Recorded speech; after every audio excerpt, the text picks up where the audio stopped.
No. Fa caldino? Abbastanza. È la primavera.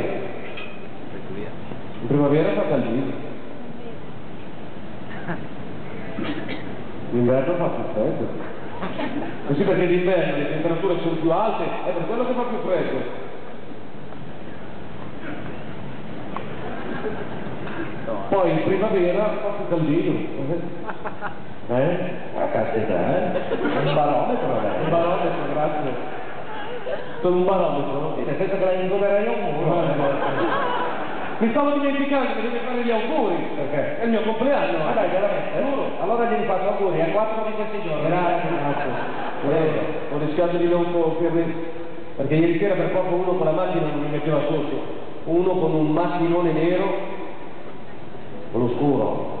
Con lo scuro nero non sono stato a guardare la notte, guarda, lo dico io con lo scuro ho appena presa la macchina. Sono salvato per un velo che sono corso sul marciapiede. Guardi, se non era per quell'ampione salivo anche l'altra. La prossima che prendo una smart, che sali comunque, sai. Comunque il pesce è passato stasera si festeggia, lei deve venire alla mia festa di compleanno. Un mezzo impegno. No, non venire, non ce la faccio, ma piacere io fai, non ce la faccio, ma perché non viene, ci sono tutti i miei amici, è gente tranquilla, gente come me. No. Magari vengo il prossimo anno, è tempo di fare il porto d'armi, va bene? Vengo con un bazooka dentro. Allora la scrivo già per il prossimo anno. Arriva per il prossimo anno.